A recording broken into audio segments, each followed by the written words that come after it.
رات کا سناٹا ہر طرف پھیل چکا تھا۔ پورے شہر پر خاموشی کی چادر تنی ہوئی تھی۔ پولیس اسٹیشن کے ایک مخصوص کمرے میں، جہاں مدھم روشنی نے اندھیرے کا مقابلہ کر رکھا تھا، ایس پی شاہویز ملک اپنی کرسی پر بیٹھا گہری سوچوں میں گم تھا۔ اس کی وردی کے بٹن ہلکی روشنی میں چمک رہے تھے۔ شاہویز اپنی بھرپور وجاہت اور پرکشش شکل کے ساتھ بے حد دلکش لگ رہا تھا۔ وردی میں ملبوس اس کا سر اونچا تھا اور آنکھوں میں عزم کی چمک، جیسے کوئی ایسا راز چھپا ہو جس کا جواب صرف وہی جانتا ہو۔ اس کا ذہن آج صبح اپنی ماں کے ساتھ ہونے والی گفتگو کی جانب بھٹک رہا تھا۔ ماں کی پریشان کن باتوں نے اسے بے چین کر دیا تھا۔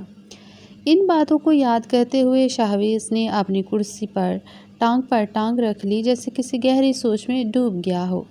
اس کے چہرے پر سنجیدگی چھائی ہوئی تھی۔ وہ اپنی ماں کے الفاظ کی گونج کو اپنے دل میں محسوس کر رہا تھا۔ اچانک باہر سے نسوانی آواز سنائی دی، ایک شور جو سناٹے کو چیرتا ہوا اس کے کانوں میں پہنچا۔ شاہویز نے اپنی ٹانگ نیچے کی اور سیدھا ہو کر بیٹھ گیا۔ دروازے پر نظریں جمائے وہ یہ سوچنے لگا کہ اس وقت کون ہو سکتا ہے۔ ابھی وہ اٹھنے کی کوشش کر ہی رہا تھا کہ دروازہ دھڑاک سے کھلا اور ایک عورت اندر داخل ہوئی۔ وہ سانس پھولتے ہوئے سیدھا شاہویز کی طرف بڑھی۔ عورت کی خوش شکل صورت پر پریشانی کے آثار نمایاں تھے۔ بھاری جسامت کی مالک، مگر اس کے چہرے پر درد کی لکیریں واضح تھیں۔ اس نے کوئی چادر یا برقع نہیں اوڑھ رکھا تھا، جو کہ اس علاقے کے لیے ایک حیرت انگیز بات تھی۔ رات کے اس پہر بغیر کسی پردے کے پولیس اسٹیشن میں کسی عورت کا یوں آنا واقعی غیر معمولی تھا۔ عورت نے اندر آتے ہی رونا شروع کر دیا۔ اس کے آنسو تھمنے کا نام نہیں لے رہے تھے۔ وہ اپنے دونوں ہاتھ جوڑے ایس پی شاہویز کے ساتھ آ کھڑی ہوئی اور زاروں قطار روتے ہوئے بولی، میرے ساتھ چلو، خدا کے واسطے میرے گھر چلو۔ شاہویز کے ماتھے پر بل پڑ گئے۔ اس کی پیشانی پر واضح سوالیہ نشان تھا۔ وہ عورت کی بات سن کر الجھ گیا، مگر خاموش رہا۔ اس عورت کی بے چینی اور آنسوؤں سے بھری آواز نے اس کے دل میں ہمدردی پیدا کر دی۔ وہ عورت اپنی بات جاری رکھتے ہوئے بولی، میرے گھر پر قیامت ٹوٹ پڑی ہے، میں بہت پریشان ہوں۔ اگر آپ نے میری مدد نہ کی تو قہر نازل ہو جائے گا۔ خدا کے لیے میرے ساتھ چلو۔ شاہویز نے ایک لمحے کے لیے اس عورت کو غور سے دیکھا۔ اس کے چہرے پر سچائی اور بے بسی کی جھلک تھی۔ عورت کی باتوں نے اسے مزید سوالات میں الجھا دیا، مگر بہادر اور نڈر ایس پی شاہویز نے جلد ہی فیصلہ کیا۔ اس نے کرسی سے اٹھتے ہوئے کہا، ٹھیک ہے، میں تمہارے ساتھ چلتا ہوں، لیکن پہلے مجھے یہ بتاؤ کہ مسئلہ کیا ہے۔ عورت نے جواب تیزی سے دیا، میں ابھی کچھ نہیں بتا سکتی، بس میرے ساتھ چلیں۔ وہ پریشانی کے معاملات میں بھی تحمل سے رہنا آتا تھا۔ اس نے ایک سخت نگاہ اس عورت پر ڈالی تھی۔ اس پہر اس عورت کا آنا اس کو بالکل بھی اچھا نہیں لگا تھا، اور جس طرح وہ آئی تھی وہ انداز تو بہت ہی معیوب لگا تھا۔ شاہویز نے اپنا کوٹ اٹھایا اور عورت کے ساتھ چل پڑا۔ پولیس اسٹیشن کے دروازے پر پہنچ کر اس نے جیپ کی طرف اشارہ کیا اور بولا، چلو، بتاؤ کہاں جانا ہے۔ عورت نے آنسو صاف کرتے ہوئے جیپ کی طرف قدم بڑھائے۔ دونوں گاڑی تک پہنچے اور جیپ میں بیٹھ گئے۔ شاہویز نے گاڑی سٹارٹ کی۔ اس کے چہرے پر عزم اور ہمت کی لکیریں واضح تھیں۔ وہ جانتا تھا کہ جو کچھ بھی ہو وہ اس عورت کی مدد کرے گا۔ اس نے جیپ کو سڑک پر ڈال دیا، جہاں رات کے سناٹے میں ان دونوں کا سفر شروع ہو چکا تھا۔ گاڑی کے اندر خاموشی کا راج تھا، بس انجن کی مدھم گڑگڑاہٹ سناٹے کو چیر رہی تھی۔ شاہویز ملک، جو اپنی کرسی پر ہمیشہ مطمئن دکھائی دیتا تھا، اب اسٹیئرنگ وہیل کو مضبوطی سے تھامے سنجیدہ انداز میں سڑک پر نظریں جمائے ہوئے تھا۔ اس کے چہرے پر گہری سوچ اور پیشہ ورانہ سنجیدگی تھی۔ گاڑی کی رفتار کے ساتھ ساتھ اس کے دل کی دھڑکن بھی تیز ہو رہی تھی۔ وہ عورت جو کچھ دیر پہلے پولیس اسٹیشن میں فریاد کرتی آئی تھی، اب اپنی آنکھوں سے بہتے آنسو پونچھتے ہوئے لرزتی آواز میں بولی، صاحب، میرا شوہر کام کے سلسلے میں باہر ہے، میں اور میری بیٹی گھر میں اکیلے ہیں۔ میرے شوہر کے بھائی کا بڑا بیٹا اسلم اکثر ہمارے گھر میں زبردستی گھس آتا ہے، وہ ہمیں ڈراتا دھمکاتا ہے۔ شاہویز نے ایک گہری سانس لی اور آنکھوں میں چمک کے ساتھ پوچھا، پھر آج کیا ہوا جو تم چلی آئی؟ اگر وہ روز آتا ہے تو یہ بات تمہارے لیے معمول کے مطابق ہونی چاہیے۔ وہ ایسا ہی تھا، بے دھڑک اور منہ پر ہر بات کر دینے والا۔ نہ وہ کسی سے ڈرتا تھا اور نہ ہی کسی سے ڈرنے کی اداکاری کرتا تھا۔ عورت کی آواز میں لرزش اور خوف صاف عیاں تھا۔ آج اس نے حد کر دی۔ جب میں نے اسے گھر سے نکالنے کی کوشش کی تو اس نے میری بیٹی کی عزت پر ہاتھ ڈالنے کی کوشش کی۔ وہ بہت بدتمیز اور جاہل انسان ہے، نہ کوئی تمیز نہ تہذیب۔ وہ میری معصوم 18 سالہ بیٹی کے پیچھے پڑ گیا ہے۔ یہ سنتے ہی شہویز کے چہرے پر غصے کی لہر دوڑ گئی، اس کی رگیں تن گئی اور آنکھوں میں غصے کی آگ بھڑک اٹھی۔ اس نے اپنی گرفت اسٹیئرنگ پر مزید مضبوط کر لی۔ گاڑی کی رفتار میں اضافہ کرتے ہوئے اس نے پختہ لہجے میں کہا، تم فکر مت کرو، آج وہ اسلم میرے ہاتھ سے نہیں بچ پائے گا۔ عورت نے شہویز کی بات سن کر کچھ سکون محسوس کیا۔ وہ اپنے آنسو پونچھتی ہوئی بولی، خدا آپ کا بھلا کرے صاحب، اگر آپ نہ ہوتے تو میں کیا کرتی؟ وہ درندہ ہمیشہ ہمیں کچھ بھی کر سکتا تھا۔ شہویز نے ایک لمحے کے لیے اس عورت کی طرف دیکھا۔ اس کے چہرے پر دلاسا دینے والا اظہار تھا۔ میں ہوں نا، اب کچھ نہیں ہوگا، تم بس یہ سوچنا چھوڑ دو کہ تم اکیلی ہو۔ آج اسلم کو اس کی بدتمیزی کا انجام ملے گا۔ گاڑی تیزی سے منزل کی طرف بڑھ رہی تھی۔ رات کی خاموشی میں جیپ ایک جھٹکے سے اس گھر کے سامنے رک گئی جہاں سے وہ عورت آئی تھی۔ گھر کے اندر سے روشنی مدھم انداز میں باہر جھانک رہی تھی۔ شہویز ملک نے گاڑی کا دروازہ کھولا اور تیزی سے باہر نکلا۔ اس کے ساتھ نائلہ بھی گاڑی سے باہر اتری۔ خوف اور بے بسی اس کے چہرے پر عیاں تھی۔ شہویز نے ایک گہری نظر گھر پر ڈالی اور بغیر وقت ضائع کیے نائلہ کے ساتھ اندر کی طرف بڑھا۔ گھر کے اندر لاؤنج میں صوفے پر ایک مرد بیٹھا ہوا تھا، اسلم، جو کہ بظاہر اپنے آپ کو اس گھر کا مالک سمجھ رہا تھا۔ بلند آواز میں سائمہ کو باہر آنے کی تلقین کر رہا تھا۔ اس کی آواز میں تکبر اور بے حسی کا عنصر واضح تھا۔ وہ اپنی ہی دھن میں تھا، جیسے کسی کا خوف نہ ہو۔ شہویز کے ماتھے کی رگیں تن گئیں، اس کی آنکھوں میں غصے کی لہر دوڑ گئی۔ وہ لمبے قدم اٹھاتے ہوئے تیزی سے اسلم کی طرف بڑھا۔ اسلم نے جیسے ہی شہویز کو پولیس کی وردی میں دیکھا، وہ فوراً اٹھ کھڑا ہوا۔ لمحے بھر کے لیے اس کی ہوائیاں اڑی تھیں۔ اس کو بالکل بھی اس بات کا احساس نہیں ہوا تھا کہ اس کی چچی پولیس والے کو ہی گھر اٹھا کر لے آئیں گی، مگر اس نے فوراً ہی اپنے تاثرات پر بھی قابو پا لیا تھا۔ وہ بالکل بھی ان لوگوں کو اس بات کا احساس نہیں کروانا چاہتا تھا کہ وہ شہویز ملک کو دیکھ کر گھبرا چکا ہے۔ دیکھنے میں اس کا حلیہ بہت ہی بیہودہ تھا۔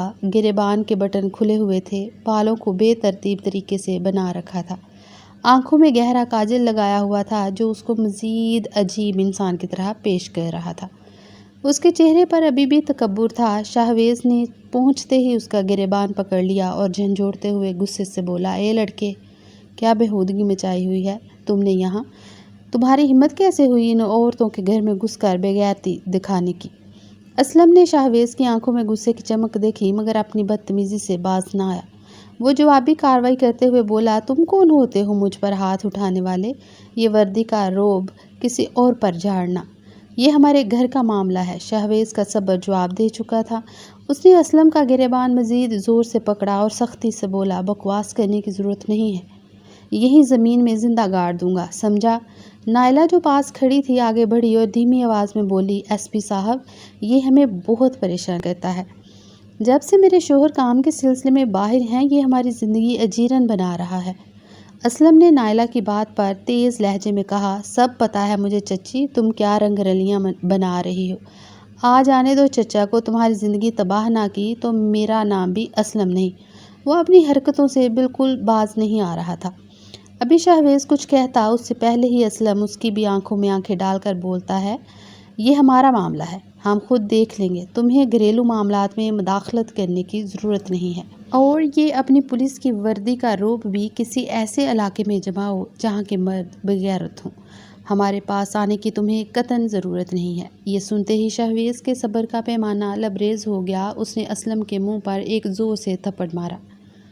اس کی آنکھوں میں غصے کی شدت اور آواز میں قرختی تھی، چمڑی ادھیڑ دوں گا اگر مزید بکواس کی تو۔ عورتوں کو پریشان کرتا ہے اور تو کیا سمجھتا ہے کہ میں تجھ سے بےغیرت شخص سے ڈر جاؤں گا؟ اسلم نے اپنی جگہ پر جم کر بدتمیزی سے کہا، تم ہمارے معاملات میں مداخلت کیوں کر رہے ہو؟ میں اپنی چچی اور کزن پر نظر رکھتا ہوں کیونکہ میرا چچا کام کے سلسلے میں باہر ہوتا ہے۔ فضول میں آ کر تم میرے اوپر روب جما رہے ہو اور ان عورتوں کا تمہیں نہیں پتہ۔ شہویز نے ایک قدم اور آگے بڑھتے ہوئے سخت لہجے میں کہا، تمہیں شرم آنی چاہیے، تم اپنی چچی اور کزن کو ڈرا کر دھمکا کر کیا ثابت کرنا چاہتے ہو؟ یہ تمہارے معاملات نہیں ہیں۔ جب تم ان کی عزت پر حملہ کرنے کی کوشش کرو، یہ قانون کا معاملہ ہے اور میں یہاں قانون کی حفاظت کرنے آیا ہوں۔ کچھ بولنے کی کوشش کر شہویز نے اس کو گھورتے ہوئے سخت لہجے میں کہا، ایک لفظ اور بولا تو یہیں پر ذلیل کر کے جیل میں ڈال دوں گا۔ تم جیسے لوگ سمجھتے ہو کہ عورتیں کمزور ہوتی ہیں، مگر آج تمہیں سبق ملے گا۔ قانون کے ہاتھ کتنے مضبوط ہوتے ہیں۔ نائلہ جو کہ ابھی تک سہمی ہوئی تھی، شہویز کی باتوں سے حوصلہ پا کر آگے بڑھی اور بولی، ایس پی صاحب، ہمیں انصاف چاہیے، یہ ہمیں مزید پریشان نہ کرے۔ شہویز نے اسلم کو گھورتے ہوئے کہا، نائلہ بی بی، آپ فکر نہ کریں، آج سے اسلم تمہیں یا تمہاری بیٹی کو تنگ نہیں کرے گا۔ اگر دوبارہ اس گھر کی طرف بھی دیکھا تو تمہاری جگہ سیدھا جیل ہوگی۔ اسلم نے آخرکار خاموشی اختیار کی اور اس کا چہرہ زرد پڑ گیا۔ شہویز نے اسلم کا گریبان چھوڑ دیا۔ اسی وقت گھر کے دروازے پر دستک ہوئی تھی۔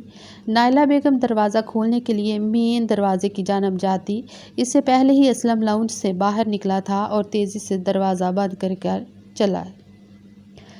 اس کے چہرے پر خبیث مسکراہٹ پھیلی ہوئی تھی۔ اس نے ایک نظر دروازے کی طرف دیکھا اور پھر خود کلامی کرتے ہوئے بولا، اب میں بتاتا ہوں کہ اصل بدتمیزی کیا ہوتی ہے۔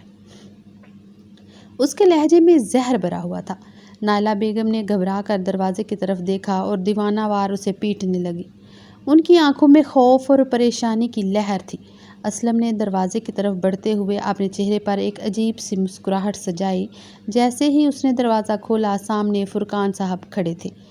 اسلم نے انہیں دیکھتے ہی طنزیہ لہجے میں کہا، اس دن بھی مجھے تم ڈانٹ رہے تھے نا کہ میں تمہاری غیر موجودگی میں کیوں آتا ہوں؟ آؤ اب میں تمہیں بتاتا ہوں کہ میں یہاں کیوں آتا ہوں۔ تمہاری بیوی کس طرح ہم لوگوں کی عزت کو مٹی میں ملا رہی ہے، ہمارے خاندان کا نام کس طرح روند رہی ہے۔ فرقان صاحب کے ماتھے پر بال پڑ گئے۔ وہ سخت لہجے میں بولے، زبان سنبھال کر بات کرو، چچی ہے وہ تمہاری۔ اسلم نے مزید اشتعال انگیز انداز میں مسکراتے ہوئے دروازے کی طرف اشارہ کیا اور کہا، تمہاری بیوی کو اندر بند کیا ہے، وہاں وہ ایک مرد کے ساتھ موجود ہے۔ آؤ میں تمہیں اب آگے کا تماشا دکھاتا ہوں۔ اسلم کے ساتھ فرقان صاحب جیسے ہی اندر داخل ہوئے، اسلم کی آنکھوں میں شیطانیت جھلک رہی تھی۔ اس نے لاؤنج میں کھڑے شہویز ملک اور نائلہ بیگم کی طرف اشارہ کرتے ہوئے زہریلے لہجے میں کہا، یہ عورت تمہاری بیوی اس ایس پی کے ساتھ یہاں عاشقی چلا رہی ہے۔ میں بر وقت آ گیا تھا، ورنہ نہ جانے یہ دونوں کیا کر رہے ہوتے۔ فرقان صاحب نے حیرت اور غصے میں بھرے ہوئے اپنی بیوی کی طرف دیکھا، جو اس وقت محض ایک دوپٹے میں کھڑی تھی۔ ان کی نظریں نائلہ کے چہرے پر جم گئیں، جس پر خوف اور بے بسی صاف نظر آ رہی تھی۔ وہ سخت لہجے میں بولے، نائلہ، یہ سب کیا ہو رہا ہے؟ شہویز ملک بھی صورتحال پر بری طرح سے گڑبڑا گیا۔ وہ اپنی جگہ پر کھڑا ہو کر الجھن میں تھا، کیونکہ یہ سب کچھ اس کے لیے بالکل غیر متوقع تھا۔ وہ کچھ کہنے کی کوشش کر رہا تھا، مگر اسلم کی باتیں اس کی وضاحت کو دھندلا رہی تھیں۔ نائلہ بیگم نے تیزی سے بولنے کی کوشش کی، نہیں فرقان، ایسا نہیں ہے، میں نے شہویز صاحب کو خود بلایا تھا، کیونکہ آپ کا یہ بھتیجا گھر میں گھس کر آپ کی بیٹی کے ساتھ بدتمیزی کرنے کی کوشش کر رہا تھا۔ اسلم نے فوراً ان کی بات کاٹ کر مزید زہر اگلا، یہ جھوٹ بول رہی ہے، ان دونوں کے ناجائز تعلقات ہیں اور یہ مجھے چھپانے کے لیے بہانے بنا رہی ہے۔ فرقان صاحب بے یقین نگاہوں سے اپنی بیوی کو دیکھ رہے تھے۔ ان کا دل بے یقینی اور غم سے بوجھل ہو رہا تھا۔ ان کی آنکھوں میں الجھن اور شک کے سائے لرز رہے تھے۔ نائلہ بیگم کی حالت مزید خراب ہوتی جا رہی تھی اور وہ کانپتی ہوئی آواز میں بولی، فرقان، میں سچ کہہ رہی ہوں، یہ شخص ہمارے گھر میں گھس کر ہمیں دھمکا رہا تھا۔ میں نے مجبوراً شہویز صاحب کو بلوایا۔ شہویز، جو کہ اب تک خاموشی سے سن رہا تھا، آگے بڑھا اور مضبوط لہجے میں بولا، فرقان صاحب، میں یہاں نائلہ بیگم کی حفاظت کے لیے آیا تھا۔ اسلم نے جو کچھ کہا وہ محض الزامات ہیں، اس کا مقصد صرف آپ کے اعتماد کو ٹھیس پہنچانا ہے۔ اسلم نے مکروہ ہنسی ہنستے ہوئے کہا، یہ سب جھوٹ ہے، میں نے اپنی آنکھوں سے دیکھا ہے یہ دونوں۔ شہویز نے سختی سے اسلم کو ٹوکتے ہوئے کہا، بند کرو اپنی زبان، تمہیں شرم آنی چاہیے کہ اپنی چچی پر ایسے گھٹیا الزام لگا رہے ہو۔ فرقان صاحب کا چہرہ غصے سے سرخ ہو گیا۔ وہ نائلہ بیگم کی طرف دیکھتے ہوئے بولے، مجھے یقین نہیں آ رہا کہ تم پر ایسے الزام لگ رہے ہیں۔ نائلہ بیگم کی آنکھوں سے آنسو بہنے لگے۔ انہوں نے روتے ہوئے کہا، فرقان، میں نے ہمیشہ آپ کا ساتھ دیا ہے، یہ سب جھوٹ ہے، مجھے غلط نہ سمجھے۔ اسلم نے دوبارہ بات کاٹتے ہوئے کہا، چچا اگر یہ سب جھوٹ ہے تو پھر یہ کیوں اس حالت میں ہے؟ ویسے تو چچی صرف غیر مردوں کے سامنے برقعے یا چادر میں آتی ہے، آج دیکھو کیسے ایک سادے سے دوپٹے میں کھڑی ہوئی اپنے جسم کی نمائش کر رہی ہے۔ اسلم نے ایک بار پھر زہر اگلتے ہوئے کہا۔ فرقان صاحب کے دل میں شک کی ایک اور لہر دوڑ گئی۔ وہ بے یقینی کے عالم میں اپنی بیوی اور ایس پی شاہویز کو دیکھ رہے تھے۔ ایس پی شاہویز ملک جو یہاں صرف اور صرف اپنی ڈیوٹی نبھانے کے لیے آیا تھا، اب اس ماحول میں بہت زیادہ اضطرابی کیفیت میں مبتلا ہو چکا تھا۔ فرقان صاحب بے یقینی سے اپنی شریک حیات کو دیکھ رہے تھے، جنہیں وہ اپنے دل کے بہت قریب مانتے تھے۔ آج ان کا یہ یقین انہیں ٹوٹتا ہوا محسوس ہو رہا تھا۔ اسلم ایک بار پھر زہر اگلتے ہوئے بولا تھا، تمہاری بیوی کے ساتھ ساتھ تمہاری بیٹی کے بھی لچھن ٹھیک نہیں ہیں۔ وہ تو بر وقت میں پہنچ گیا تو تمہاری بیٹی ہوش میں آ گئی، ورنہ تو یہ بھی اس مرد کے ساتھ اپنا منہ کالا کر رہی ہوتی۔ ایس پی شہویز ملک کے صبر کا پیمانہ لبریز ہو چکا تھا۔ اس نے ایک بار پھر اپنی ماں کا چہرہ ذہن میں لاتے ہوئے گھڑی پر نگاہ ڈالی۔ وقت تیزی سے گزر رہا تھا اور وہ جانتا تھا کہ اس کی ماں گھر پر اس کا انتظار کر رہی ہوگی۔ اس کی نگاہ اسلم پر پڑی، جو اب بھی زہریلی مسکراہٹ لیے کھڑا تھا، پھر فرقان صاحب پر جو شش و پنج میں مبتلا تھے، اور آخر میں نائلہ بیگم پر، جن کے چہرے پر بے بسی اور آنسوؤں کا ملا جلا منظر تھا۔ شاہویز نے گہری سانس لیتے ہوئے دو ٹوک انداز میں کہا، تمہاری بیوی بے قصور ہے، میں یہاں صرف تمہاری بیوی اور تمہاری بیٹی کی مدد کے لیے آیا تھا۔ میں گھریلو معاملات میں مداخلت نہیں کر سکتا، اسی لیے تمہیں آگاہ کر رہا ہوں، اپنے بھتیجے کو اپنی فیملی سے دور رکھو، یہی تمہارے لیے مناسب ہوگا۔ یہ کہتے ہوئے اس کی آنکھوں میں سنجیدگی اور آواز میں مضبوطی تھی۔ وہ ایک لمحہ بھی ٹھہرے بغیر اپنی بات مکمل کرتے ہی تیز قدموں سے دروازے کی طرف بڑھ گیا۔ فرقان صاحب کی نظریں اس پر جمی رہیں، مگر وہ کچھ بول نہ سکے۔ نائلہ بیگم نے بے بسی سے اسے جاتے ہوئے دیکھا، لیکن ان کے لب خاموش رہے۔ شاہویز جیسے ہی گھر کے باہر نکلا، اسے احساس ہوا کہ اسلم کی بلند آواز نے محلے کے افراد کو ان کے گھر کے سامنے اکٹھا کر دیا تھا۔ لوگوں کا ایک ایسا مجمع لگ چکا تھا اور سب اسے عجیب نظروں سے دیکھ رہے تھے۔ سرگوشیوں اور چہمگوئیوں کا سلسلہ جاری تھا۔ کچھ لوگ سرگوشی کر رہے تھے کہ کچھ سوالیہ نظروں سے اسے گھور رہے تھے۔ وہ خاموشی سے سب کو نظر انداز کرتا ہوا اپنی جیپ کی طرف بڑھا۔ ہر قدم پر اسے مختلف سوالیہ نظروں کا سامنا تھا، مگر اس نے کسی کی طرف دھیان نہیں دیا۔ وہ جیپ کے دروازے کی طرف بڑھا، دروازہ کھولا اور خاموشی سے اندر بیٹھ گیا۔ ایک لمحے کے لیے اس نے گہری سانس لی، اپنی آنکھیں بند کی اور پھر انجن سٹارٹ کر کے وہاں سے روانہ ہو گیا۔ سڑک پر آتے ہی اس نے پیچھے مڑ کر نہیں دیکھا۔ گاڑی کی رفتار بڑھاتے ہوئے اس کے دماغ میں بس ایک ہی خیال تھا، گھر جلدی پہنچنے کا، جہاں اس کی ماں اس کا انتظار کر رہی تھی۔ باہر کے شور سے بے نیاز وہ اپنی منزل کی طرف بڑھتا چلا گیا، دل میں سکون اور ذہن میں اطمینان کے لیے دعا گو تھا۔ شاہویز کے گھر سے نکلتے ہی فرقان صاحب کے چہرے پر غصے کی سرخی چھا گئی تھی۔ انہوں نے نائلہ بیگم کو بازو سے تھامتے ہوئے سختی سے دھکیل دیا۔ ان کی آواز دھواں دار تھی، جیسے اندر کا لاوا پھٹنے والا ہو۔ تمہیں کیا لگا میں تمہیں معاف کر دوں گا؟ صرف ایس پی کی موجودگی کی وجہ سے خاموش تھا، لیکن اب نہیں۔ یہ کیا گل کھلاتی پھر رہی ہو؟ تمہاری ہمت کیسے ہوئی کسی غیر مرد کو میری اجازت کے بغیر میرے گھر میں لانے کی؟ نائلہ بیگم کی آنکھوں میں آنسو بھر آئے تھے، مگر ان کی زبان پر حق و سچائی تھی۔ فرقان سنو میری بات، وہ یہاں اسلم کی حرکتوں کی وجہ سے آیا تھا۔ تمہارا بھتیجا، وہ ہماری عزت کے پیچھے پڑا ہے۔ فرقان صاحب کا غصہ کم ہونے کے بجائے مزید بھڑک اٹھا۔ چپ، مجھے بہانے مت سناؤ، میں اچھی طرح جانتا ہوں کہ تم کیا کہہ رہے ہو۔ میری غیر موجودگی میں گھر میں غیر مرد کو بلا کر تمہیں شرم نہیں آتی؟ نائلہ بیگم نے ہمت کر کے اپنی بات واضح کرنے کی کوشش کی۔ فرقان، یہ جھوٹ ہے۔ تمہارا بھتیجا ہماری عزت پر ہاتھ ڈالنے کی کوشش کر رہا تھا۔ میں نے اس کے خلاف مدد کے لیے ایس پی کو بلایا تھا۔ فرقان صاحب کا صبر جواب دے چکا تھا۔ انہوں نے نائلہ بیگم کو دھکیلتے ہوئے دروازے کی طرف بڑھایا۔ بہانے مت بناؤ، تمہاری گھنونی حرکتیں برداشت سے باہر ہو چکی ہیں، نکل جاؤ یہاں سے۔ نائلہ بیگم کا دل جیسے سینے سے باہر نکلنے کو تھا۔ فرقان، خدا کے لیے میری بات سنو، میں بے قصور ہوں۔ فرقان صاحب نے دروازہ کھولتے ہوئے انہیں باہر کی طرف دھکیلا۔ تمہیں 2 دن کا وقت دیتا ہوں، اگر اپنی بے گناہی ثابت نہ کر سکیں تو طلاق دے دوں گا۔ میں ایک ایسی عورت کے ساتھ نہیں رہ سکتا جو میری غیر موجودگی میں یہ سب کچھ کرے گی۔ نائلہ بیگم نے ہچکچاتے ہوئے ان کے آگے ہاتھ جوڑ دیے۔ خدا کے لیے ایسا نہ کرو، ہمارا گھر برباد ہو جائے گا۔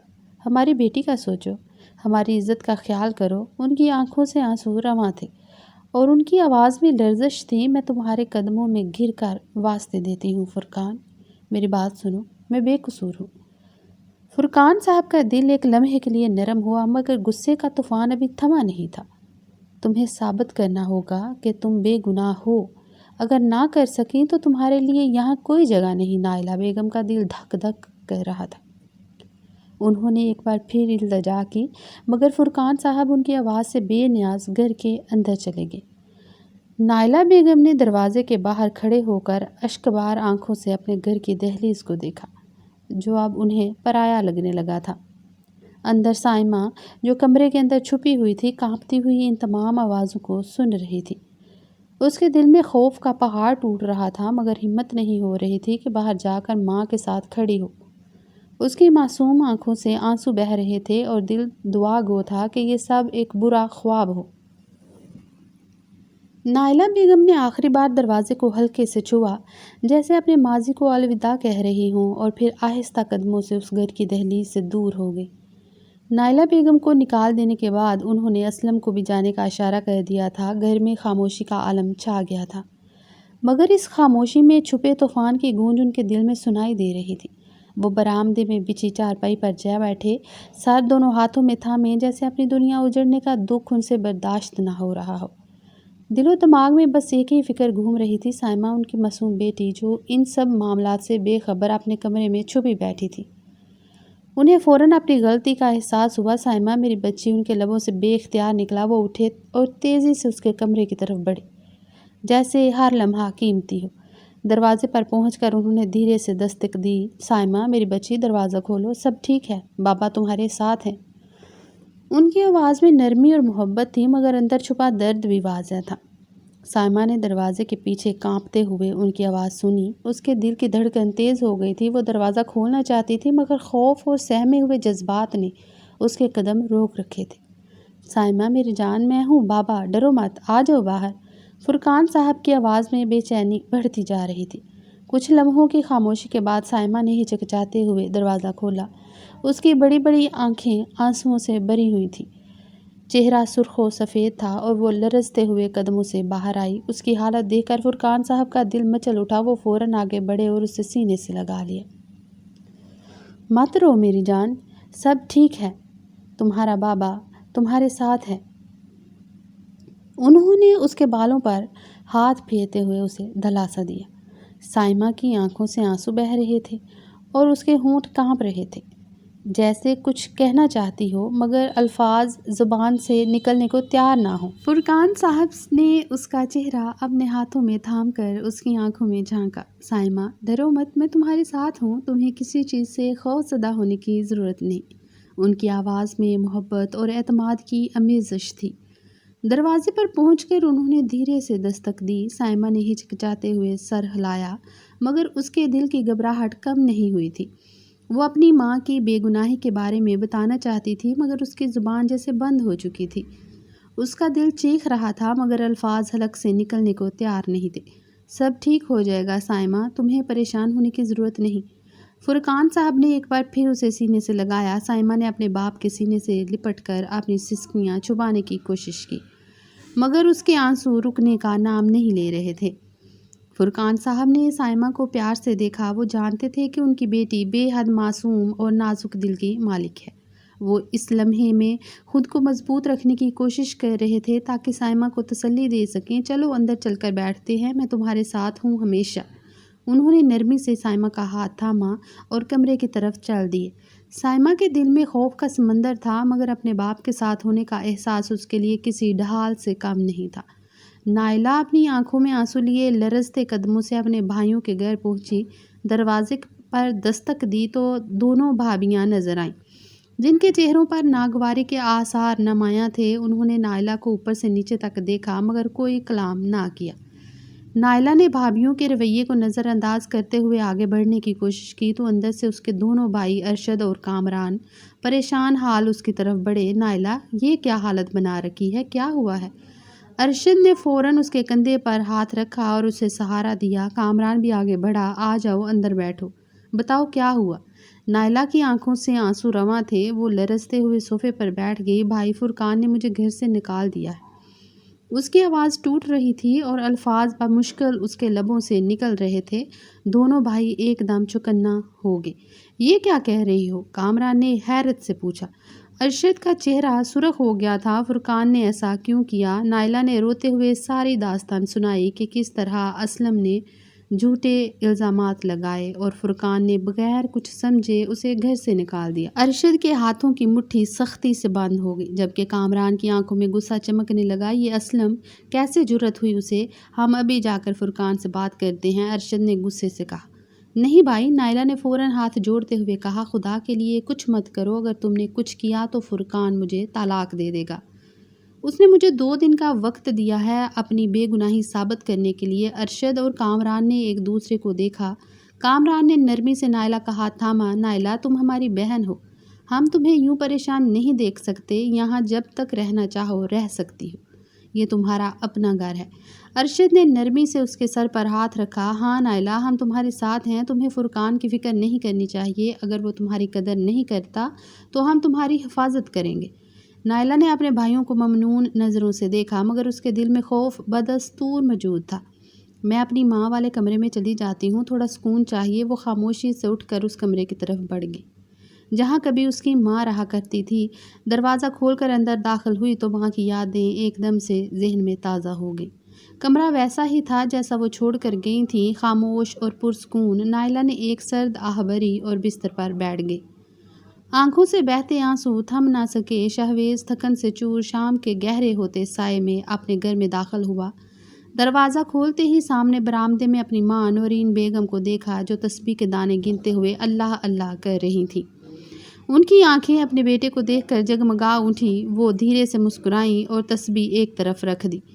آخر تم آ ہی گئے، ان کی آواز میں خوشی کی لہر تھی۔ شہویز ماں کی طرف بڑھا، ان کے پاس جا کر بیٹھ گیا۔ ان کی گرم جوشی محسوس کرتے ہوئے اس نے ان کا ہاتھ تھام لیا۔ اماں معاف کرنا، آج پھر دیر ہو گئی۔ نورین بیگم نے محبت سے اس کے سر پر ہاتھ پھیرا، مگر چہرے پر ہلکی سی ناراضگی بھی تھی۔ تم ہمیشہ دیر کر دیتے ہو، کیا کر رہے ہوتے ہو اتنا؟ مجھے تمہاری فکر لگی رہتی ہے، وہ اس کے بالوں کو سنوارتے ہوئے بولی تھی۔ شہویز نے شرمندگی سے سر جھکایا اور نرمی سے کہا، بس اماں، ایک کام میں پھنس گیا تھا، اگلی بار کوشش کروں گا وقت پر گھر آ جاؤں۔ نورین بیگم نے شکوہ کرتے ہوئے، تمہاری باتوں سے تو دل نہیں بھرتا شہویز، اگر تم شادی کر لو تو میری یہ پریشانی بھی ختم ہو جائے۔ بھلے تم دیر سے آؤ، کم از کم تمہاری بیوی تو میرے پاس ہوگی، میرے دل کو سکون دے گی۔ شہویز ہنس پڑا اور اماں کی طرف محبت سے دیکھتے ہوئے بولا، اماں ابھی کہاں، آپ تو جانتی ہیں بہت مصروف ہوں، ابھی شادی کا وقت نہیں آیا۔ نورین بیگم نے مصنوعی خفگی سے اسے دیکھا۔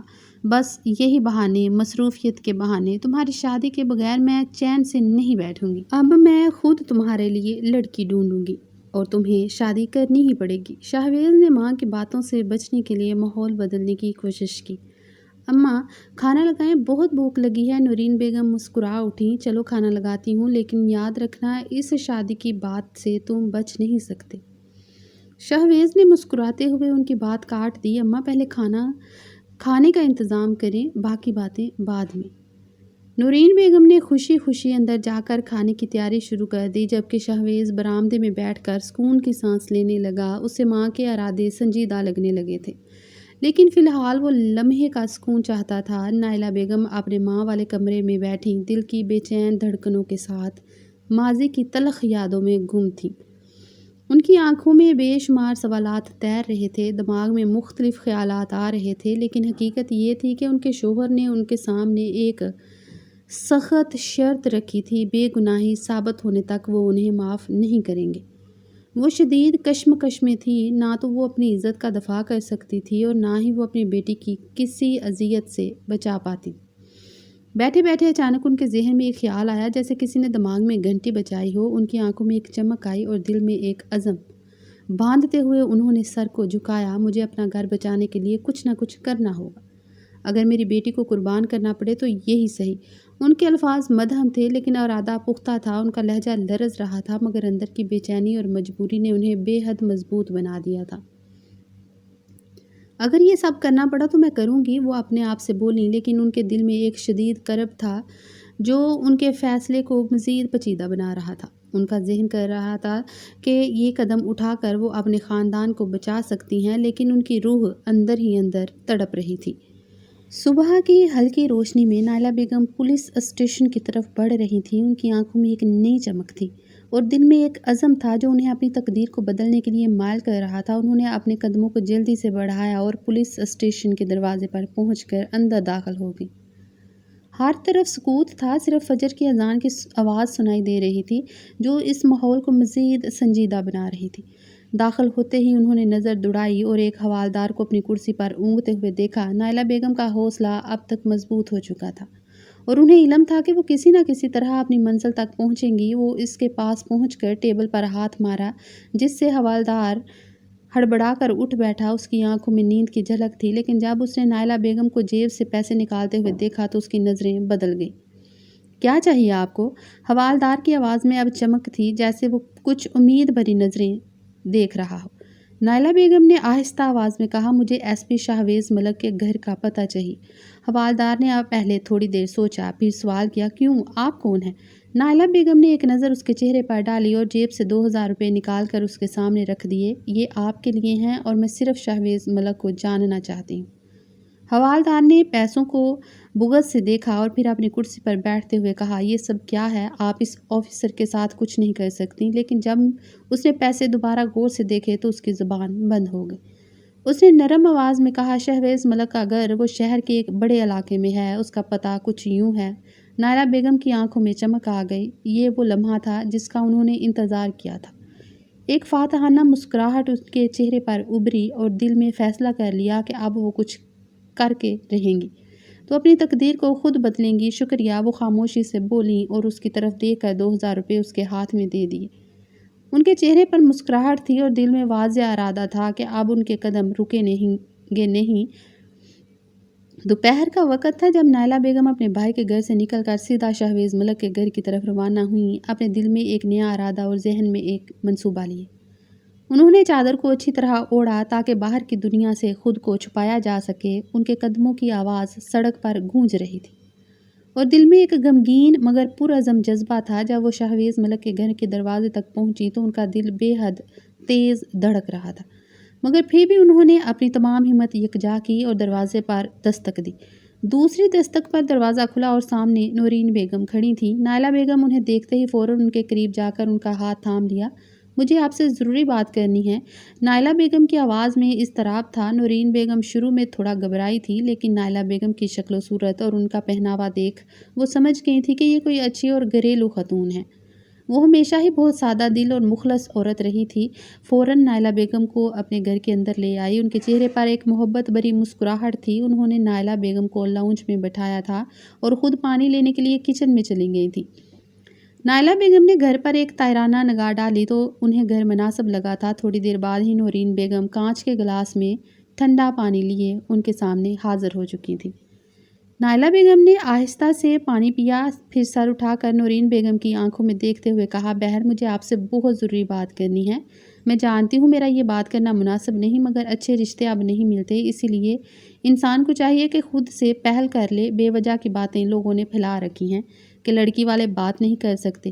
نورین بیگم نے انہیں الجھ کر دیکھا تھا کیونکہ انہیں نائلہ بیگم کی باتیں بالکل سمجھ نہیں آ رہی تھیں۔ مجھے پتہ چلا ہے کہ ایس پی شاہویز ملک کنوارے ہیں۔ نائلہ بیگم نے گہری سانس لی اور کہا، دراصل میں اپنی بیٹی کے لیے ایک اچھے گھر کا رشتہ تلاش کر رہی ہوں۔ نورین بیگم نے سر جھکایا اور سرسری انداز میں جواب دیا، جی میرا بیٹا کنوارا ہے اور میں بھی اس کے لیے لڑکی تلاش کر رہی ہوں، مگر آپ کا یہاں آنا کیسے ہوا؟ نائلہ بیگم نے جلدی سے اپنا بیگ کھولا اور سائمہ کی تصویر نکال کر نورین بیگم کے سامنے رکھ دی۔ یہ میری بیٹی ہے سائمہ، اگر آپ چاہیں تو آپ کے بیٹے کا رشتہ میری بیٹی سے ہو سکتا ہے۔ میں یقین سے کہہ سکتی ہوں کہ آپ مایوس نہیں ہوں گی۔ نورین بیگم نے تصویر پر نظر ڈالی اور جیسے ہی سائمہ کی شکل پر ان کی نظر پڑی ان کے منہ سے بے اختیار الفاظ نکلے، واہ یہ تو بہت حسین لڑکی ہے۔ نورین بیگم کی آنکھوں میں چمک آئی اور وہ بے اختیار بولیں، ماں تو اپنی بیٹیوں کے رشتہ کی بات کبھی نہیں کرتی، لیکن میں آپ کی اس جرأت پر بہت خوش ہوئی ہوں۔ آپ کی بیٹی دیکھنے میں بہت خوبصورت ہے، خدا اس کے نصیب بھی اچھے کرے۔ نائلہ بیگم کی آنکھوں میں ایک ہلکی سی امید جاگ اٹھی۔ اور نورین بیگم نے بڑی شفقت سے کہا، آپ کی بیٹی مجھے دل سے پسند آئی ہے، دیکھنے میں بہت اچھی ہے اور اچھے اخلاق کی بھی مالک لگ رہی ہے۔ آپ بہت اچھے گھر سے آئی ہیں، دراصل میں بھی اپنے بیٹے کے لیے رشتہ تلاش کر رہی ہوں۔ نائلہ بیگم کی دل کی دھڑکن تیز ہو گئی، لیکن ان کی آنکھوں میں اطمینان بھی تھا۔ شکریہ نورین بیگم، میں جانتی تھی کہ آپ کو پسند آئے گی۔ نورین بیگم نے تصویر کو اپنی نظر سے ہٹاتے ہوئے کہا، میں اس تصویر کو اپنے پاس رکھنا چاہوں گی۔ اس کے بعد دونوں کے درمیان ایک خاموش لمحہ گزرا۔ نورین بیگم ان کے لیے چائے بنانے کھڑی ہو گئی تھی، مگر نائلہ بیگم نے انکار کر دیا۔ نائلہ بیگم ان کی جانب دیکھتے ہوئے بولی، اگر آپ کو میری بیٹی پسند ہے تو آپ میرے ساتھ چلیں اور میری بیٹی کو براہ راست دیکھ لیں، تاکہ آپ کو اچھی طرح سمجھ آ جائے اور ہم آگے کے معاملات طے کر لیں۔ آپ کا بیٹا مجھے دل و جان سے پسند ہے، یہی وجہ ہے کہ میں تمام لحاظ بھول کر آپ کے پاس آ گئی۔ مجھے علم ہے کہ آپ ایک نیک عورت تھیں، آپ یقیناً مجھے برا نہیں سمجھیں گی۔ نورین بیگم نے آہستہ سے اپنا سر جھکایا اور پھر نائلہ بیگم کی طرف متفکر نظر سے دیکھا۔ نہیں، ابھی نہیں بی بی، پہلے میں اپنے بیٹے سے پوچھوں گی، وہ جو فیصلہ کرے گا وہی ٹھیک ہوگا۔ نائلہ بیگم نے ان کی بات کاٹتے ہوئے کہا، کیا مطلب؟ آپ اپنے بیٹے سے پوچھیں گی؟ نورین بیگم نے سر ہلایا اور اپنے سادہ انداز میں کہا، جی بہن جی، میں اپنے بیٹے کی اجازت کے بغیر کہیں نہیں جاتی۔ اس بات کا احترام کرنا ضروری ہے۔ نائلہ بیگم کو فوراً احساس ہوا کہ نورین بیگم کا دل صاف اور نیک ہے۔ میں صرف یہ چاہتی ہوں کہ آپ میری بیٹی کو دیکھیں، اور اگر آپ کو میری بیٹی پسند آ گئی تو ہم آپ کے بیٹے سے بھی ملاقات کر لیں گے۔ نورین بیگم نے ان کی بات سنی اور پھر کچھ لمحوں کے لیے خاموش رہیں، پھر وہ نرم لہجے میں بولی، میں ابھی آپ کے ساتھ چل لیتی، لیکن میرے بیٹے کو پسند نہیں ہے کہ میں بنا اس کو بتائے گھر سے قدم باہر نکالوں۔ وہ میری حفاظت ہر موقع پر کرنا چاہتا ہے۔ انہوں نے سر کو ہلکی جنبش دی تھی اور دھیما مسکرائی تھیں۔ انہیں اپنے مضبوط منصوبے پر پورا یقین تھا کہ اگر یہ پورا ہو گیا تو ان کا گھر برباد نہیں ہوگا اور نہ ہی ان پر کوئی مشکل پیش آئے گی کہ ان کی بیٹی کی شادی شہویز ملک سے ہو کر رہے گی، اور اس کے بعد ان کا شوہر ان سے کبھی سوال نہیں کرے گا، ان کی بے گناہی بھی ثابت ہو جائے گی اور کوئی ان پر تہمت نہیں لگائے گا۔ اگر ان کی بیٹی کی شادی شہویز ملک سے ہو گئی تو کبھی کوئی ان پر غلیظ نگاہ نہیں ڈالے گا۔ کافی دیر تک وہ نورین بیگم کے پاس بیٹھی اپنی بیٹی کی خوبصورتی اور اس کے سلیقہ شعری کے پل باندھتی رہی تھی۔ انہوں نے نورین بیگم کا دماغ اس طرح سے بنا دیا تھا کہ ان کو امید ہو چکی تھی کہ نورین بیگم کسی قیمت پر بھی ان کی بیٹی کو رد نہیں کریں گی۔ تقریباً 2 گھنٹے بعد وہ ان کے گھر سے نکل کر واپس اپنے بھائی کے گھر آ گئی تھی اور اپنی ماں کے کمرے میں بیٹھ کر ایک سکون کا سانس لیا تھا۔ شام کا وقت تھا اور شہویز ملک گھر واپس آ چکا تھا۔ وہ تھکا ہارا اور ذہنی طور پر مشغول تھا، مگر جیسے ہی وہ کمرے میں داخل ہوا، نورین بیگم فوراً اس کے قریب آئیں۔ ان کی آنکھوں میں ایک نرم سی خواہش تھی اور وہ اپنے بیٹے کو دیکھ کر ہلکے سے مسکرا کر بولی، بیٹے، ایک ضروری بات کرنی ہے تم سے۔ شہویز نے ان کی جانب مڑا اور تھکے ہوئے انداز میں کہا، کیا بات ہے اماں؟ لیکن یار، تھوڑا تھک گیا ہوں، کل بات کرتے ہیں۔ نورین بیگم نے نرمی سے کہا، بیٹے، یہ بات اتنی اہم ہے کہ میں ابھی تم سے کرنا چاہتی ہوں۔ میں چاہتی ہوں کہ تم میری بات سنو۔ شہویز نے سر جھکایا اور کہا، اماں، میں ابھی شادی کے لیے تیار نہیں ہوں، بس کچھ دن آرام کرنا چاہتا ہوں، کچھ سوچنا چاہتا ہوں۔ اس کے چہرے پر تھکاوٹ اور ناگواری کا تاثر تھا۔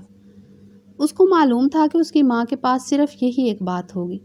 نورین بیگم نے اس کی تھکن کا خیال کرتے ہوئے پھر بھی ایک نرم انداز میں کہا، بیٹے، میں تم سے کچھ نہیں کہہ رہی، بس تمہارا خیال رکھنا چاہتی ہوں۔ میں نے کسی لڑکی کے بارے میں سوچا ہے، تم سے پوچھنا تھا، اگر تم مناسب سمجھو تو ہم اس کو رشتے کو آگے بڑھا سکتے ہیں۔ شہویز نے اپنی ماں کی باتوں کو نظر انداز کرتے ہوئے کہا، مجھے پہلے ہی علم تھا کہ آپ کے پاس یہی بات ہوگی اماں، میں ابھی کسی بھی رشتے کے لیے تیار نہیں ہوں، مجھے وقت چاہیے۔ نورین بیگم نے تھوڑی دیر کے لیے خاموش رہ کر پھر سائمہ کی تصویر نکالی اور کہا، یہ ہے وہ لڑکی۔ اس نے تصویر شہویز کے سامنے رکھی اور شہویز نے فوراً آنکھیں اٹھا کر تصویر پر نظر ڈالی۔ وہ جو تصویر کو بھی نظر انداز کرنا چاہتا تھا، لیکن جیسے ہی اس کی نگاہ سائمہ کی تصویر پر گئی تو وہ اپنی جگہ پر ساخت ہو گیا۔ اتنا بے داغ حسن و دیگ، اس کی آنکھیں چمک اٹھی تھیں، اس کی آنکھوں میں جیسے کچھ بدل سا گیا تھا۔ شہویز نے آہستہ سے کہا، یہ لڑکی واقعی بہت خوبصورت ہے۔ اس کا لہجہ نرم اور غیر متزلزل تھا۔ نورین بیگم نے مسکراتے ہوئے کہا، تو پھر کیا خیال ہے؟ اگر تمہیں پسند آئے تو ہم اس رشتہ کے بارے میں آگے بڑھ سکتے ہیں۔ شہویز ایک لمحے کے لیے خاموش رہا، اس کے ذہن میں کئی سوالات اور تصورات دوڑ رہے تھے۔ پھر اس نے سر جھکاتے ہوئے کہا، ٹھیک ہے، اگر تمہیں لگے کہ یہ صحیح ہے تو میں ہاں کہہ دیتا ہوں۔ اس کے بعد شہویز بغیر کسی مزید بات کے چپ چاپ اپنے کمرے کی طرف بڑھ گیا۔ وہ جانتا تھا کہ اگر اس نے اب اپنی ماں کو رشتے کے لیے انکار کیا تو اس کی ماں اس سے ناراض ہو جائے گی، اور پھر اسے لڑکی کی تصویر بھی پسند آئی تھی، اسی لیے اس نے دیر کرنا مناسب نہیں سمجھا تھا۔ وقت دھیرے دھیرے گزرتا جا رہا تھا۔ اگلے روز ہی نورین بیگم نائلہ بیگم کے ہمراہ ان کے گھر پہنچ گئی تھیں، اور جب نورین بیگم نے خوبصورت سی سائمہ کو دیکھا تو ان کی آنکھیں پھٹی کی پھٹی رہ گئی تھیں، اور انہوں نے فوراً ہی رشتہ طلب کر لیا تھا۔ اسی لمحے فرقان صاحب بھی گھر آ چکے تھے، اور نورین بیگم کو دیکھ کر وہ تھوڑا گڑبڑا گئے تھے، مگر پھر جب انہوں نے شہویز ملک کا رشتہ اپنے بیٹے کے طور پر ان کے سامنے پیش کیا تو فرقان صاحب لمحے بھر کے لیے خاموش ہو گئے تھے۔ ان کی نگاہیں نائلہ بیگم سے ٹکرائی تھیں، جو انہیں اس بات کا احساس دلا رہی تھیں کہ دیکھو، میں بے قصور تھی، میں نے کچھ نہیں کیا تھا۔ چند لمحے فرقان صاحب نے سر جھکا کر شہویز ملک کے بارے میں سوچا تھا۔ وہ دیکھنے میں خوبرو مرد تھا، دنیا کی ہر آسائش اس کے پاس تھی، اونچا عہدہ، پیسوں کی فراوانی۔ چند لمحے انہیں لگے تھے اور انہوں نے اگلے لمحے ہی اپنی بیٹی کے لیے شہویز ملک کو منتخب کر لیا تھا، اور نورین بیگم کو اپنی جانب سے رضامندی ظاہر کر دی تھی، اور ہر حالت سے لاپرواہ شہویز ملک اپنے دفتر میں بیٹھا اپنی مصروفیات میں مگن تھا۔ وہ جو اس خاندان سے دوبارہ ملاقات کرنے کا تصور بھی نہیں کر سکتا تھا، اسی خاندان کی بیٹی سے اس کا رشتہ جوڑ دیا گیا تھا جس سے وہ بالکل ہی ناواقف تھا۔ وقت دھیرے دھیرے گزرتا جا رہا تھا۔ شادی کی تیاریاں عروج پر گئی تھیں۔ انہی دوران شہویز اپنے کیس میں اتنا الجھ چکا تھا کہ اسے ایک بار بھی اپنے سسرال والوں سے ملاقات کرنے کا موقع نہیں ملا تھا۔ نورین بیگم نے ہی تمام معاملات کو سنبھالا تھا۔ ایک سے دو بار وہ لوگ ان کے گھر گئے تھے، اور دونوں بار ہی اتفاق کے طور پر ان کی ملاقات شہویز ملک سے نہیں ہو پائی تھی۔ اس بات پر ان لوگوں نے کوئی اعتراض نہیں کیا تھا، کیونکہ اس کی ڈیوٹی ہی ایسی تھی۔ آج بارات کا دن تھا، ہر طرف گہما گہمی کا عالم مچا ہوا تھا۔ آج بھی شہویز ملک نے بہت مشکل سے اپنے لیے وقت نکالا تھا، کیونکہ وہ ایک کیس میں اتنا الجھا ہوا تھا کہ اس میں اسے بالکل بھی وقت نہیں مل رہا تھا۔ دلہا بنا وہ بہت خوبصورت لگ رہا تھا۔ پوری بارات کے ساتھ وہ اپنی دلہن کو رخصت کروانے جا رہا تھا، اس بات سے بیگانہ کہ جس گھر سے اس نے ذلت برداشت کی تھی، اسی گھر کی بیٹی کو وہ رخصت کروائے گا۔ وہ جیسے ہی اس دروازے پر پہنچا تو ماضی کا وہ لمحہ اس کی آنکھوں کے سامنے ایک فلم کی طرح جگمگایا تھا۔ مہمان اتنے سارے تھے کہ وہ ایک الفاظ ادا نہیں کر سکا تھا، مگر اس کا چہرہ جو بھی تھوڑی دیر پہلے کھل رہا تھا، اب اس پر ایک عجیب سختی کا خول چڑھ گیا تھا۔ وہ گھر میں داخل ہو گیا۔ سامنے ہی فرقان صاحب، ان کی بیگم اسلم اور بھی ان کے دیگر مہمان موجود ہوں گے۔ وہ ان سب کو ایک خون آشام نگاہوں سے دیکھے گا۔ اسلم کے تیور بہت زیادہ بگڑے ہوئے ہوں گے، کیونکہ وہ خود سائمہ کو اپنی دلہن بنانا چاہتا تھا۔ ایس پی شہویز کا بس نہیں چل رہا تھا کہ وہ اس محفل کو چھوڑ کر چلا جائے، مگر وہ اپنی بیمار ماں کی خاطر وہ خاموشی سے بیٹھا ہوگا۔ سائمہ کمرے میں اپنے بستر کے کونے پر سمٹی ہوئی بیٹھی تھی۔ اس کے ہاتھ کانپ رہے تھے اور آنکھوں سے آنسو بہہ رہے تھے۔ نائلہ بیگم کمرے میں داخل ہوئیں اور اس کے قریب آئیں اور اس کا ہاتھ تھام لیا۔ وہ اپنے دل کو اس بات سے تسلی دے رہی تھیں کہ ایک روز انہیں اپنی بیٹی کی رخصتی کرنی ہی تھی، تو پھر شہویز ملک تو بہت ہی بہترین شخص تھا۔ قاضی نے کمرے میں بیٹھ کر سوال کیا، بیٹی، کیا تمہاری اس نکاح کے لیے رضامندی ہے؟ کیا تم شہویز ملک کے ساتھ یہ نکاح قبول کرتی ہو؟ سائمہ نے اپنے باپ کی طرف دیکھا جو دروازے کے پاس کھڑے تھے۔ جی، میں اس نکاح کو قبول کرتی ہوں۔ یہ الفاظ ادا کرتے ہوئے اس کی آواز کانپ رہی تھی، جیسے ہر لفظ اس کے دل پر بوجھ ڈال رہا ہو۔ نکاح نامے پر دستخط کرتے ہوئے بھی اس کا دل بہت بری طرح سے عجیب کیفیت میں مبتلا تھا۔ ادھر برآمدے میں قاضی نے شہویز کی طرف رخ کیا۔ شہویز ملک، کیا آپ اس نکاح کو قبول کرتے ہیں؟ شہویز ایک لمحے کے لیے سر اٹھایا، پھر اپنی ماں کی طرف دیکھا جن کی آنکھوں میں امید کی جھلک تھی۔ اس نے اپنا چہرہ دوبارہ جھکا لیا اور سرد و سپاٹ لہجے میں کہا، جی، میں قبول کرتا ہوں۔ یہ الفاظ جیسے ہوا میں تحلیل ہو گئے۔ برآمدے میں موجود لوگ خاموشی سے ایک دوسرے کی طرف دیکھ رہے تھے اور نکاح کی رسم مکمل ہونے کا اعلان کیا گیا۔ سائمہ کے کمرے میں ایک عجیب سی خاموشی چھا گئی اور برآمدے میں شہویز ملک کا چہرہ اب بھی کسی جذبات سے عاری تھا۔ تھوڑی دیر بعد ہی رخصتی کا شور اٹھ گیا تھا اور وہ روتے ہوئے اپنے بابل کے آنگن سے رخصت ہو کر پیا کے گھر چل پڑی تھی۔ گھر پہنچ کر نورین بیگم نے کچھ رسومات ہنستے کھیلتے ادا کی تھیں۔ اس کے بعد انہوں نے اپنی بہو کو اپنے بیٹے کے کمرے میں پہنچا دیا تھا۔ کمرے کا دروازہ کھلا تو شہویز اندر داخل ہوا۔ کمرے میں ہر طرف گلاب کی پتیاں بکھری ہوئی تھیں۔ بیڈ کو سرخ اور سفید پھولوں سے سجایا گیا تھا اور مدھم روشنیوں نے ماحول کو خوابناک بنا دیا تھا۔ لیکن شہویز کے قدم جیسے ہی اندر پڑے اس کی آنکھوں کے سامنے وہ منظر آ گیا جب اسلم ان کے گھر میں بیٹھ کر سائمہ کو باہر بلانے کی ہدایت دے رہا تھا۔ اس کے چہرے پر سختی اور آنکھوں میں غصے کی شدت نمایاں تھی۔ وہ سائمہ کی طرف بڑھا جو بیڈ کے کونے پر بیٹھی سرخ دوپٹے کے نیچے سمٹی ہوئی تھی۔ وہ محض 18 سال کی لڑکی خوف اور جھجک کے عالم میں اپنے شوہر کی طرف دیکھنے کی بھی ہمت نہ کر پا رہی تھی۔ شہویز نے غصے میں اس کا بازو پکڑا اور جھٹکے سے نیچے اتار دیا۔ سائمہ لڑکھڑاتے ہوئے کھڑی ہو گئی اور حیرت و خوف سے اسے دیکھنے لگی۔ شہویز نے غصے سے دانت بھینچتے ہوئے کہا، تم جیسے لوگ اپنے آپ کو کیا سمجھتے ہو؟ تمہاری ماں نے جو چالاکی کی ہے وہ مجھے صاف نظر آ رہی ہے۔ تم نے سوچا ہوگا کہ شہویز ملک کو دھوکہ دینا آسان ہے۔ میں تمہیں بتا دوں میں وہ آدمی ہوں جو کسی کی جھوٹی چیز کو بھی قبول نہیں کرتا، پھر تم جیسی استعمال کی ہوئی لڑکی کو کیسے قبول کروں گا؟ سائمہ نے کانپتی آواز میں کہا، نہیں ایسا کچھ نہیں ہے، آپ کو کوئی غلط فہمی ہوئی ہے۔ اس نے اپنا گھونگھٹ اٹھا کر شہویز ملک کی جانب دیکھا تھا۔ لمحے بھر کے لیے شہویز اس کی خوبصورتی میں کھو سا گیا تھا مگر فوراً ہی اپنا سر جھٹک چکا تھا۔ شہویز نے اس بات کو کاٹتے ہوئے تلخ لہجے میں کہا، خاموش رہو، تمہیں لگتا ہے میں اندھا ہوں؟ کیا میں نہیں جانتا کہ اسلم تمہارے گھر کیوں آتا تھا؟ کیا میں نہیں جانتا تم دونوں کے درمیان کیا چل رہا تھا؟ سائمہ نے اپنے آنسوؤں کو روکنے کی ناکام کوشش کرتے ہوئے کہا، خدا کے لیے یہ سچ نہیں ہے۔ اسلم میرے لیے کچھ نہیں تھا، وہ میرے گھر آتا تھا لیکن میرے کہنے پر نہیں۔ شہویز نے تیزی سے ایک قدم آگے بڑھایا، اس کی طرف انگلی اٹھاتے ہوئے کہا، بند کرو یہ ڈرامہ۔ تمہاری آنکھوں میں وہ معصومیت نظر نہیں آتی جس کا تم دکھاوا کرتی ہو۔ تمہاری ماں نے مجھے پھانسنے کے لیے یہ جال بچھایا اور تم نے اس میں اپنی مرضی شامل کی، لیکن یاد رکھو شہویز ملک اتنا بے وقوف نہیں ہے۔ سائمہ جو اپنے دفاع کے لیے الفاظ بھی نہیں ڈھونڈ پا رہی تھی، پھٹی پھٹی نگاہوں سے اسے دیکھ رہی تھی۔ اس کی آواز لرزتے ہوئے نکلی، میں نے کچھ نہیں کیا، میں بے قصور ہوں۔ شہویز نے سخت لہجے میں کہا، بے قصور؟ تم جیسے لوگ کبھی بے قصور نہیں ہوتے۔ تمہاری ماں نے تمہیں میرے گلے باندھ دیا اور تم نے خاموشی سے قبول کر لیا، لیکن سن لو یہ نکاح میرے لیے صرف ایک کاغذ کا ٹکڑا ہے، تم میری زندگی کا حصہ کبھی نہیں بن سکتی۔ یہ کہتے ہوئے اس نے سائمہ کو ایک دھکا دیا، وہ قریب دیوار سے ٹکرا کر گرتی گرتی سنبھل گئی۔ شہویز نے مڑ کر دروازے کی طرف قدم بڑھائے اور کمرے سے باہر نکل گیا۔ دروازہ زور سے بند ہونے کی آواز کمرے میں گونجی۔ سائمہ زمین پر بیٹھی رہ گئی، آنکھوں سے آنسو بہہ رہے تھے اور دل میں صرف ایک سوال تھا، یہ سب میرے ساتھ کیوں ہو رہا ہے؟ شہویز ملک کے دماغ میں صرف ایک بات ہوگی کہ جب اسلم ان کے گھر اتنی بے باکی سے بیٹھ کر اس کی بیوی کو باہر آنے کے لیے بول رہا تھا تو یقیناً اس نے سائمہ کے ساتھ کچھ نہ کچھ غلط کیا ہوگا۔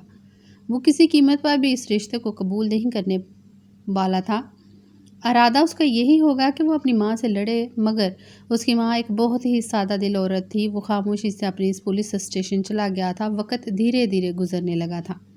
وہ سائمہ کو دیکھتا ہی نہیں تھا، جبکہ وہ ہر دم اس کے آگے پیچھے منڈلاتی رہتی تھی۔ اس سے بات کرنے کی وہ جرأت کرتی تھی لیکن وہ ہمیشہ کی طرح اس کو جھڑک دیا کرتا تھا۔ میرا تم سے کوئی واسطہ نہیں ہے۔ یہ بات نورین بیگم بھی برداشت کر رہی تھی مگر میاں بیوی کے درمیان انہوں نے بولنے کی جرأت نہیں کی تھی۔ ان دونوں کے نکاح کو پورے 1 مہینے کا عرصہ بیت گیا تھا لیکن اس 1 مہینے کے درمیان شہویز ملک اس کی طرف کبھی بھی نہیں آیا تھا۔ اس نے اپنی ڈیوٹی بھی چینج کر کے نائٹ ڈیوٹی کروا لی تھی اور اب وہ ایک کیس میں اتنا الجھا ہوا تھا کہ اسے بالکل سمجھ نہیں آ رہا تھا کہ وہ گھر والوں کو بھی کیسے وقت دے۔ دونوں ساس اور بہو آپس میں بیٹھے بات چیت ہی کر رہے تھے جب اچانک گھر کا فون بجا تھا۔ نورین بیگم نے کال ریسیو کی تو آگے سے جو خبر انہیں سننے کو ملی تھی وہ دونوں بہو اور ساس کے قدموں تلے زمین نکال چکی تھی۔ آگے سے خبر ملی تھی کہ شہویز پر ایک حملہ ہوا ہے جس میں وہ کافی زخمی ہو چکا ہے اور موت اور زندگی کی کشمکش میں موجود ہسپتال میں پڑا ہے۔ یہ خبر سنتے ہی وہ دونوں الٹے پاؤں ہسپتال بھاگی تھی۔ ریسیپشن پر پتہ چلا تھا کہ شہویز کی حالت بہت زیادہ خراب ہے۔ وہ دونوں وہیں کوریڈور میں بیٹھ کر دعا کرنے لگی تھی۔ دونوں کے لیے ہی وہ شخص بہت ضروری تھا، ایک کا بیٹا تھا تو دوسرے کا شوہر۔ ابھی شادی کو محض 1 مہینہ ہی ہوا تھا اور اگر سائمہ کی زندگی میں خدا نخواستہ کوئی طوفان برپا ہو جاتا تو وہ کیسے برداشت کرتی؟ وہ فوراً ہی سجدہ ریز ہو کر اپنے اللہ سے دعا مانگنے لگی تھی کہ وہ ٹھیک ہو جائے، اور کہتے ہیں نا کہ جب بیوی اپنے شوہر کے لیے اور شوہر اپنی بیوی کے لیے دعا مانگتا ہے تو رب تعالیٰ لازمی قبول کرتا ہے۔ وقت دھیرے دھیرے گزرتا جا رہا تھا۔ تقریباً رات کے 10 بجے ڈاکٹر نے خیر کی خبر دی تھی کہ اب ایس پی شہویز ملک بہتر حالت میں ہے۔ اسی وقت سائمہ نے خدا کا شکر ادا کیا تھا اور شکرانے کے نوافل ادا کیے تھے۔ اس نے اپنی ساس کی جانب دیکھا تو وہ کافی نڈھال لگ رہی تھیں۔ ان کی حالت کافی خراب محسوس ہو رہی تھی، اسی لیے اس نے ان کو گھر بھیج دیا تھا اور خود اپنے شوہر کے پاس آ گئی تھی۔ رات بھر شہویز ملک نے اس کا لمس اپنے ارد گرد محسوس کیا تھا۔ صبح سویرے اس کی آنکھ کھلی تو اس کی نگاہ صوفے پر سوئی اپنی معصوم 18 سال کی بیوی پر گئی تھی، جو دیکھنے میں کسی کا بھی ایمان ڈگمگا سکتی تھی۔ اس کے لبوں پر ایک مسکراہٹ آ گئی تھی۔ نظروں کی تپش محسوس کر کے سائمہ کی آنکھ کھل چکی تھی۔ اس نے چاروں جانب نگاہ گھمائی تو نگاہ فوراً اپنے شوہر سے ٹکرائی تھی۔ وہ فوراً اٹھ کھڑی ہو گئی اور اس کے پاس آ کر اس کے سر کے نیچے ہاتھ دیا تھا اور اسے اٹھا کر بٹھاتے ہوئے سوالیہ بولی تھی، کچھ چاہیے آپ کو؟ اس کا لہجہ گھبرایا ہوا تھا جب اچانک شہویز ملک نے سر اسبات میں ہلایا تھا اور اس کا ہاتھ تھام کر اسے اپنے قریب ہی بٹھا لیا تھا۔ وہ بری طرح سے پریشان ہو رہی تھی۔ اس کو لگ رہا تھا جیسے شہویز کی طبیعت خراب ہو چکی ہے۔ ابھی وہ کچھ کہتی جب اچانک شہویز نے اس کا ہاتھ تھام کر اس کی آنکھوں میں دیکھا تھا اور سوالیہ بولا تھا، یہ اسلم تمہیں کب سے پریشان کر رہا تھا؟ اس کے بے بنیاد سوال پر وہ حیران ہوئی تھی، مگر پھر اپنا لہجہ ہموار کرتی ہوئی بولی، جب میں 15 سال کی ہوئی تھی تب سے ہی وہ مجھے اور میری ماں کو ذہنی دباؤ کا شکار رکھتے تھے۔ پاپا سے کئی بار ممی نے شکایت کی مگر انہیں کوئی فرق ہی نہیں پڑتا تھا۔ ان کو لگتا تھا کہ ہم جھوٹ بولتے ہیں میری بات پر تو وہ پھر بھی یقین کر لیتے، لیکن مما کی بات تو سننا ہی پسند نہیں کرتے تھے۔ یہی وجہ تھی کہ اس دن مما آپ کے پاس آئی تھیں، مگر آج تک میری ماں نے اسلم کو مجھ تک پڑھنے نہیں دیا تھا۔ وہ ہمیشہ میری طرف بڑھتا ہوا ہاتھ اس کو موڑ دیا کرتی تھیں۔ اس کی بات سن کر اس نے سر کو ہلکی جنبش دی تھی اور اس کی آنکھوں میں دیکھتے ہوئے بولا تھا، ایک سوال پوچھوں؟ اس نے فوراً ہاں میں جواب دیا تھا۔ ساری رات میری اتنی خدمت کیوں کی؟ حالانکہ تمہیں معلوم ہے کہ میں تمہارے ساتھ کتنا برا رویہ رکھتا ہوں۔ شادی کی رات بھی میں نے تمہیں کتنا ذلیل کیا تھا، تمہیں ایک گری ہوئی عورت کا خطاب دے دیا تھا۔ پھر بھی جب اچانک وہ اس کے قریب ہو گئی تھی، آنکھوں میں موٹے موٹے آنسو تھے، اس نے بنا سوچے سمجھے اس کے ماتھے پر ایک محبت بھرا بوسہ دیا، جسے محسوس کر کے اس کے دل کو سکون محسوس ہوا تھا۔ وہ اس کی آنکھوں میں دیکھتے ہوئے بولی تھی، کیونکہ آپ میرے شوہر ہیں اور شوہر ایک بیوی کے لیے سب کچھ ہوتا ہے۔ میں مر سکتی ہوں لیکن آپ سے کبھی نفرت نہیں کر سکتی۔ جس دن میں نے نکاح قبول کیا تھا اس دن ہی میرا دل آپ کے نام پر دھڑکنا شروع ہو گیا تھا، اور یہ دل تب تک دھڑکے گا جب تک میری سانس نہیں رک جاتی۔ وہ بنا سوچے سمجھے ایک ٹرانس میں بولی تھی، جب شہویز ملک نے آنکھیں موند کر خدا کا شکر ادا کیا تھا کہ اسے اللہ نے ایک صبر و تحمل والی عورت سے نوازا تھا، کیونکہ جس طرح کا رویہ وہ اس معصوم کے ساتھ رکھ چکا تھا، اگر اس کی جگہ کوئی اور ہوتی تو کبھی اس کو قبول نہ کرتی۔ محض ایک رات میں ہی اس نے اس کو پرکھ لیا تھا کہ وہ کتنی اچھی اور دل دینے والی عورت ہے۔ اس نے فوراً ہی اس کے گرد اپنا بازو حائل کیے تھے اور اسے اپنے سینے سے لگا لیا تھا۔ بے شک اللہ کے فیصلے نرالے ہوتے ہیں۔ Please like, share and do subscribe my channel for watching more videos. Thank you.